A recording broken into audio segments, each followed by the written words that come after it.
High court కంటే ఎక్కువ హక్కులు వక్ఫ్ బోర్డుకు ఆనాడు కాంగ్రెస్ ఇచ్చిందని విమర్శించారు చేవెళ్ల ఎంపీ కొండా విశ్వేశ్వరరెడ్డి. ఈ చట్టం రాజ్యాంగానికి, సెక్యులర్ స్ఫూర్తికి వ్యతిరేకమని చెప్పారు. నోటి మాటతోనే వక్ఫ్ బోర్డు పేరు మీద భూముల ఆక్రమణ జరిగిందని ఆరోపించారు కొండా విశ్వేశ్వరరెడ్డి. శీతాకాల సమావేశాల్లో వక్ఫ్ బోర్డు సవరణ చట్టం అమల్లోకి రాబోతోందన్నారు కొండా. మా చేవెళ్ల పార్లమెంట్ మీద ఇప్పుడు కూడా చనిపోయి 300 ఏళ్ళైంది. మన చేవెళ్ల పార్లమెంట్ మీద ఇప్పుడు కూడా ఔరంగజేబ్ దాడి చేస్తుండు. ఈ రోజు కూడా మా చేవెళ్ల పార్లమెంట్ భూములు ఆక్రమిస్తుండ్రు. దేని ద్వారా? కాంగ్రెస్ 1995 వక్ఫ్ యాక్ట్ ద్వారా.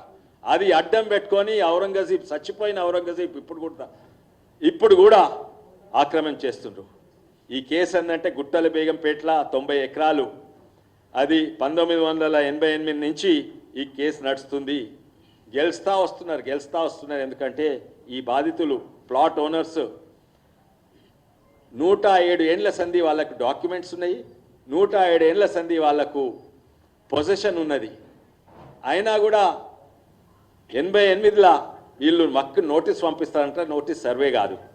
తర్వాత 96 అంటే 95 వక్ఫ్ యాక్ట్ వచ్చినాక, కాంగ్రెస్ వక్ఫ్ యాక్ట్ వచ్చినాక వాళ్ళకి ఇంకా ధైర్యం వస్తుంది, లేని ధైర్యం వస్తుంది. ఈ కాంగ్రెస్ 95 వక్ఫ్ యాక్ట్ పక్కకు పెట్టుకొని ముంగట పెట్టుకొని వీళ్ళ మీద దాడి. వాళ్ళు కోర్టుకు పోయినరు, హైకోర్టుకు పోయినరు, గెలిచిండ్రు, సుప్రీంకోర్టుకు పోయినరు, గెలిచిండ్రు. కానీ దాంట్లో ఒక లోపం జడ్జిమెంట్లా ఏంటంటే, మీరు ఆ సుప్రీంకోర్టు కూడా ఇది తప్పు, ఏది ఔరంగజేబు ఇచ్చిన గిఫ్ట్ అంటే నోటి మాటతో గిఫ్ట్ ఇచ్చిండు. వీళ్ళేమో ఇంతమంది డాక్యుమెంట్లు పెట్టుకున్నారు, పట్టా, పాస్బుక్, పహానీలు, సేల్ డీడ్లు అన్నీ పెట్టుకున్నారు. అదంతా ఒకెత్తు అయితే ఔరంగజేబ్ నోటి మాట 300 ఏళ్ళ కింద ఇచ్చిన నోటి మాట దీనికంటే ఎక్కువ విలువ. సుప్రీంకోర్టు కొట్టేసింది. కానీ ఏ గ్రౌండ్స్ మీద కొట్టేసింది? 95 వక్ఫ్ యాక్ట్ తప్పు అని కొట్టేయలేదు. ఏంటంటే మీరు నోటీస్ ఇచ్చిన ప్రకారము తప్పు, మళ్ళా నోటీస్ ఇవ్వండి. అయితే వక్ఫ్ వీళ్ళకి మళ్ళా నోటీస్ ఇచ్చి మళ్ళా దాన్ని స్టే ఆర్డర్ క్లెయిమ్ చేస్తున్నారు.